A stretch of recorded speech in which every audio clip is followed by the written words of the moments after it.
AntMan and Wasp Quantumania is not only kicking off Phase 5 of the MCU, but it's also giving us the theatrical debut of the next MCU big bad, MODOK. No, I'm just playing. Of course I'm talking about Kang the Conquer.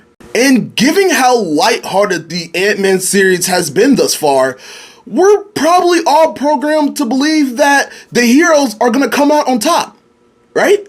Well, I theorize, not this time. I mean, have you seen the trailer?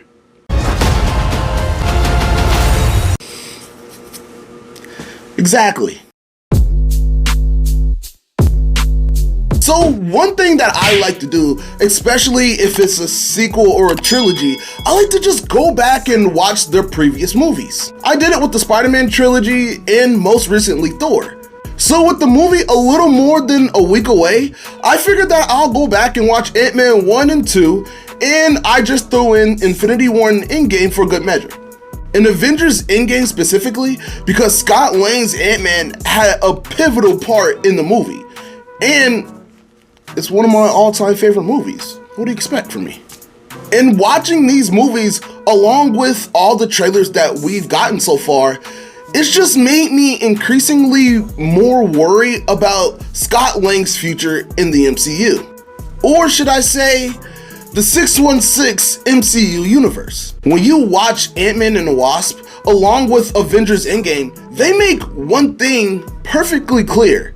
That time in the quantum realm is vastly different from the time that we have here on Earth. And this is where my theory takes off. Because even though that we do see the entire Ant-Man family get sucked into the quantum realm, I do think that pretty early on in the movie that most of the family are gonna make it back to the real world, leaving just Scott and Hope down in the quantum realm. And once again, the more time that you spend down in the quantum realm, the more time that you're wasting here on Earth. Years even. So with Scott desperately wanting to get back to Cassie because he doesn't want to waste another 5 years of his time being with his daughter, then he meets Kang and Kang just offers him to get back to his reality, his time. And obviously something goes sideways. I mean, cause once again, have you seen the trailer? Okay, so here's where my theory gets a little complex, because I do think that Scott Lang will stop Kang from doing whatever his ultimate goal is. At least momentarily, that is.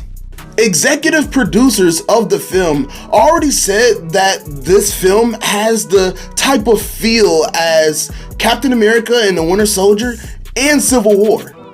And I can argue that neither of those movies particularly had a happy ending.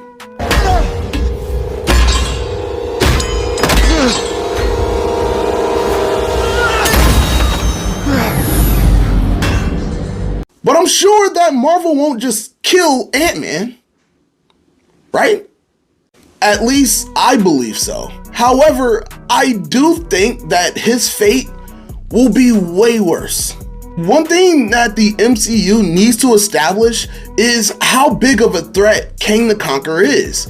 And no offense to Scott Lang, but I just can't see him overall getting stopped by Ant-Man.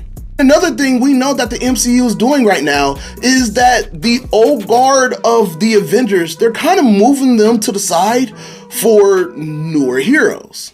Younger even. Even though I do think that Ant-Man will have a one-up on Kang the Conquer and possibly find himself out of the quantum realm, I do think that Kang made a contingent plan for that. And for Scott Lang, what's a fate worse than death?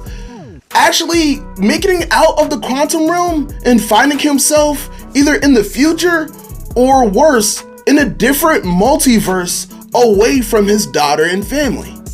And with him just spending most of his life trying to find his daughter.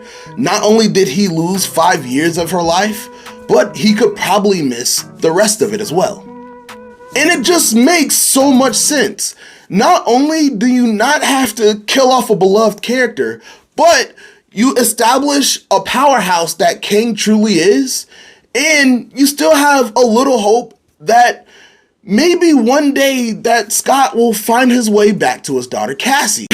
And I'm just saying right now, I know I came out with this theory, but that would just, right here, man, right in the feels. How do you guys think it's gonna end? Do you believe that Kang is gonna win? Or is Ant-Man gonna win and we're just gonna keep seeing different variants of Kang?